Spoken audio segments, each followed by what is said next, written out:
नमस्कार दोस्तों, कैसे हैं आप सब? स्वागत है आप सभी का हमारे आज की इस नए वीडियो में। ये वीडियो स्पेशली उन स्टूडेंट्स के लिए है जिन्होंने एलएलबी और बीएलएलबी एंट्रेंस एग्ज़ाम के लिए अप्लाई किया है। फिर चाहे वो बीएचयू हो या इलाहाबाद विश्वविद्यालय हो या लखनऊ हो, कोई सा भी विद्यालय हो। तो चलिए वीडियो स्टार्ट करते हैं। उसके पहले अगर आप इस चैनल पर नए हैं तो आप समझ सकते हैं क्या करना है आपको, ठीक है? चलिए पैटर्न देखते हैं पहले एग्जाम का, ठीक है। बीएलएलबी का पैटर्न क्या होता है इलाहाबाद विश्वविद्यालय का। स्पेशली मैं इलाहाबाद की वीडियो बनाता हूँ बीएचयू के, इसलिए मैं इसी का पैटर्न बता रहा हूँ, ठीक है। तो आपके पास जो टाइम है वो मैक्सिमम 2 आवर्स का है, डेट इज़ 120 मिनट। आपको करना कितना है, 150 क्वेश्चन करना है, मतलब एक क्वेश्चन के लिए 1 मिनट से भी कम समय है आपके पास, ठीक है। और मैक्सिमम मार्क्स 300 है। क्वेश्चन पेपर को 3 पार्ट्स में डिवाइड किया गया है, 3 sections, and every question carry 2 marks, ठीक है। निगेटिव मार्किंग इसमें नहीं है, पिछली बार भी नहीं था, ठीक है। इसलिए आपको सारे क्वेश्चन अटेंड करके ही आने हैं। तो 3 सेक्शन हैं इस पेपर में। तो पहला सेक्शन होता है लैंग्वेज एंड लिटरेचर का, जिसमें इंग्लिश और हिंदी के आपके 25-25 क्वेश्चन, ठीक है। कितने होंगे? और जो एग्ज़ाम्स होते हैं उसमें इंग्लिश या हिंदी में से आपको सिर्फ एक करना होता है। इसमें हिंदी भी रहेगा, इंग्लिश भी रहेगा। 25-25 क्वेश्चन, 50 क्वेश्चन होंगे 100 मार्क्स के। और जो सेकंड वाला सेक्शन है general awareness and current affairs, ठीक है। 50 क्वेश्चन, बहुत डिफरेंस होता है जनरल अवेयरनेस और करंट अफेयर में, ठीक है।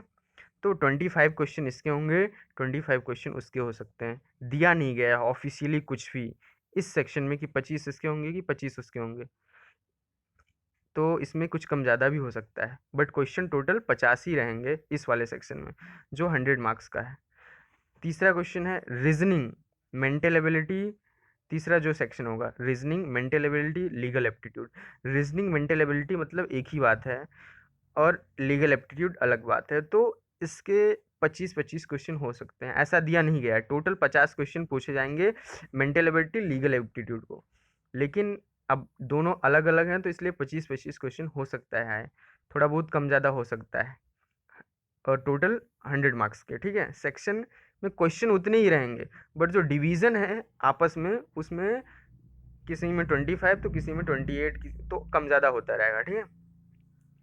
तो चलिए देखते हैं, लीगल एप्टीट्यूड पर आज हम बात करेंगे। नेक्स्ट वीडियो में कुछ और होगा, मेंटल एबिलिटी हो सकता है, लिटरेचर लैंग्वेज हो सकती है। तो फर्स्ट क्वेश्चन जो है हमारा, KG Balakrishnan is the chief justice of India. तो कौन से नंबर के चीफ जस्टिस हैं ये?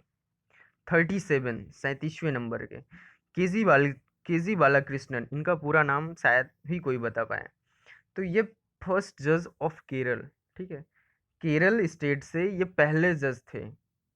और एक बात बता दूं, ये जो एससी है, मीन्स इनका बैकग्राउंड जो था एससी, शेड्यूल कास्ट था। शेड्यूल कास्ट बैकग्राउंड के पहले जज हैं। और इनको अपॉइंट किसने किया था? अपॉइंट करने वाला एपीजे अब्दुल कलाम, ठीक है।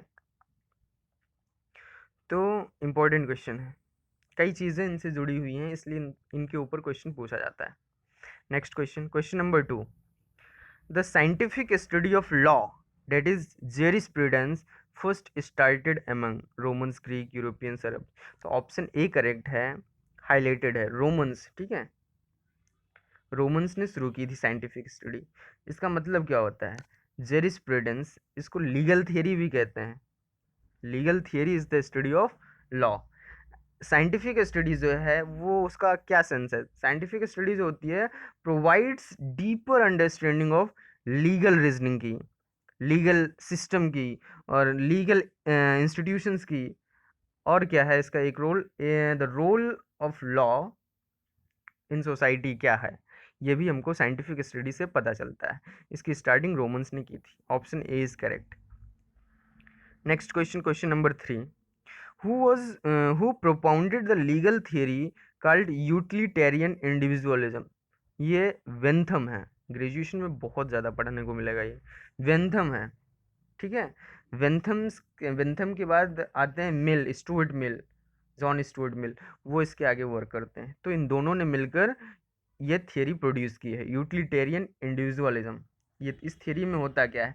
It is an according to क्या है बेंथम और मिल के according, it is an action which is right if it tends to promote happiness, ठीक है, and wrong if it tends to promote what, reverse of happiness, that is sadness, ठीक है, unhappiness. Next question, question number 4, who was the law member in the council of governor general of India? तो ये option B is correct, ठीक है, मैंने। Next question, question number 5, according to Hindu legal theory the origin of law is divine, option B is correct.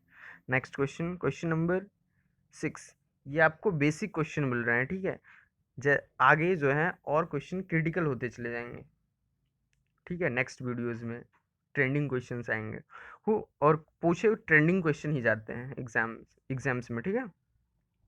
Who founded the communist legal theory? Marx and Engel, सबको पता होगा ये communism, Marx, communist legal theory Marx and Engels ने क्या किया था, profound किया था, फाउंड किया था, ठीक है। Next question, private international law is also called, क्या बोलते हैं इसको, कॉन्फ्लिक्ट ऑफ लॉज। ये कहाँ कहाँ बोलते हैं, इसका एक रीज़न वो है, अलॉटेड रीज़न है, यूनाइटेड स्टेट हो गया, कनाडा हो गया और ब्रिटेन हो गया। तो यहाँ पे क्या है, प्राइवेट इंस्टीट्यूशनल, ये क्या है, private international law is also called as conflict of laws, ठीक है। कहाँ पे, यूनाइटेड स्टेट में, कनाडा में, ब्रिटेन में, 3 जगहों पर प्राइवेट इंटरनेशनल लॉ को हम कॉन्फ्लिक्ट ऑफ लॉ भी बोलते हैं, वहाँ के लोग बोलते हैं। क्वेश्चन नंबर 8 क्या है, the distinction between law and morals was made by, ये मीमांसा, मीमांसा मतलब रिफ्लेक्शन, वैसे इसका कोई मतलब नहीं है, बट इंग्लिश में इसका यही मतलब है, रिफ्लेक्शन, ठीक है। मीमांसा इज संस्कृत टर्म। तो मोरल्स और लॉ के बीच में डिस्टिंक्शन बताया है वो मीमांसा ने बताया है फर्स्ट टाइम। तो आप बताइए क्या डिफरेंस है मोरल्स और लॉ में। मोरलिटी क्या होती है कि morality are basically based on our belief system, ठीक है, हमारे बिलीव्स पर वो उसकी फाउंडेशन होती है। But laws on the other hands are the rules of a country और कम्युनिटी सोसाइटी, ठीक है। रूल्स में बिलीफ सिस्टम नहीं चलता है, बिलीफ नहीं चलता है, बट मोरलिटी हमारे बिलीफ पे डिपेंड होती है। Next question, administration is of justice is derived in 2 parts, क्या है, administration of justice is divided into 2 part, वो 2 पार्ट है ना, तो कौन कौन से 2 पार्ट हैं, 2 पार्ट कौन कौन से हैं, एक होता है civil justice, administration of civil justice, दूसरा क्या है, एडमिनिस्ट्रेशन ऑफ क्रिमिनल जस्टिस। इस पे क्वेश्चन पूछे जा सकते हैं, आपको पढ़ना होगा, एडमिनिस्ट्रेशन ऑफ जस्टिस पढ़िएगा, तो सिविल जस्टिस, क्रिमिनल जस्टिस, तो कौन किस टाइप के केस सिविल जस्टिस में आते हैं, किस टाइप के केस क्रिमिनल जस्टिस पे आते हैं, ये ऐसे क्वेश्चन भी पूछे जा सकते हैं, ठीक है। नेक्स्ट क्वेश्चन क्या है, apart from Jammu and Kashmir which of the following state has has a special protection not withstanding anything contained in the constitution in certain matter? तो ये है आपका नागालैंड, ओके, जम्मू कश्मीर के अलावा जिसको स्पेशल वो मिला है प्रोटेक्शन, तो ये है Nagaland. Next question, question number क्या है, 14 है, how many theories of punishment are there in the administration of justice? Most important question, इस पे भी बहुत सारे क्वेश्चन आएंगे। तो ये कितना है, ये 4 होती है, ऑप्शन सी इज करेक्ट। कौन कौन सी होती है, डिटरेंट थियरी, रिट्रीब्यूटिव थियरी, और कौन सी होती है, प्रिवेंटिव थियरी, रिफॉर्मेटिव थियरी। तो क्वेश्चन ऐसे भी पूछे जा सकते हैं कि कोई एग्जाम्पल दे दिया गया, डिटरेंट थियरी का एग्जाम्पल दे दिया गया और आपसे पूछा गया ये किस थियरी का केस है, ठीक है, ठीक है ना, और कोई एग्जाम्पल दे दिया गया retributive theory, preventive theory, reformative theory, तो आपको बताना पड़ेगा कि ये किसका एग्जाम्पल है, ठीक है, इसके लिए पढ़ना पड़ेगा ना। पढ़िए। Next question 15, by law making power granted to the executive of the legislature is called, तो delegated legislation, option A is correct. Next question, question number 16 according to which of the following theory crime is the result of disease. ये देखिए उस पर question आ गया ना, जो अभी punishment theory of punishment आपने पढ़ा, चार टाइप की होती है, प्रिवेंटिव, रिफॉर्मेटिव, रिट्रीब्यूटिव, डिटरेंट। तो उसी पे एक क्वेश्चन आ गया कि जो क्राइम होता है, according to which of the following theory crime is the result of disease. तो डिजीज तो ये रिफॉर्मेटिव थियरी होती, रिफॉर्मेटिव के अंतर्गत आएगा। Next question, question number 17, which of the following gives the buyer right to reject goods, repudiated the contract and claim damages। तो option B guarantee होती है जिस चीज़ की, तो हम उसको कुछ भी कर सकते हैं, ठीक है, रिजेक्ट कर सकते हैं, चेंज कर सकते हैं, क्लेम कर सकते हैं, ठीक है। Question number 18 next, 35th law commission report recommended that children below this year of age at the time of commission of offences shall not be sentenced to death।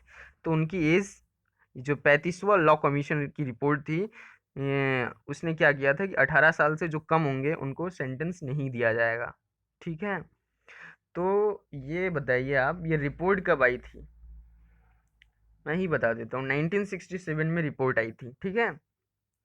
और इस रिपोर्ट में क्या था कि कमीशन लुक्ड, जो 35th commission था, looked into the issue of capital punishment, 1967 में आई थी, ठीक है। Next question, the word due process of law indicates. तो ये इंडिकेट क्या करता है? In course through courts. Option A is correct. Next question, a nominal sum given as a token that the parties are eager about concluding the sale is called earnest money। इसमें भी option first सही है। आपको सारे option read करने हैं, मैं करूँगा तो वीडियो लंबा हो जाएगा।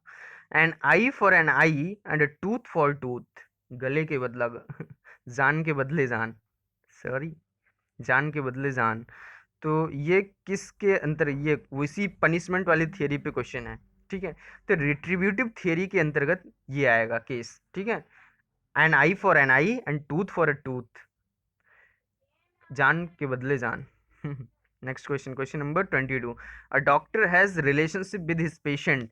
तो इसको क्या बोलते हैं? Fiduciary. Option D is correct, okay. Next question, ossification test is done to determine age होता है, क्योंकि कोई डॉक्यूमेंट होता नहीं क्रिमिनल को रिकॉग्नाइज करने के लिए, तो हम इसी का सहारा लेते हैं। नेक्स्ट क्वेश्चन इंपॉर्टेंट क्वेश्चन है, ठीक है। Next question 24, English law is also known as, तो कॉमन लॉ, ठीक है। ये हुए आज के क्वेश्चंस, और क्वेश्चन होने चाहिए थे बट नहीं है, मैं अपलोड कर दूंगा बाद में, वीडियो लंबा हो रहा था। तो दिख रहा है ना कुछ, जो करना है करो, लाइक कर सकते हो आप। तो ये था आज का वीडियो। कोई डाउट हो, कोई क्वेश्चन हो, कोई क्वेरी हो, तो आप कमेंट सेक्शन में आइए या फिर डिस्क्रिप्शन बॉक्स ओपन करिए, उसमें नंबर होगा मेरा, शायद व्हाट्सअप नंबर हो, इंस्टा आईडी हो, उसको फॉलो कर लीजिए। कोई भी क्वेरी आप कर सकते हैं, ठीक है। तो चलिए, ख्याल रखिए अपना, पढ़ते रहिए। नेक्स्ट वीडियो में मिलते हैं, बाय बाय।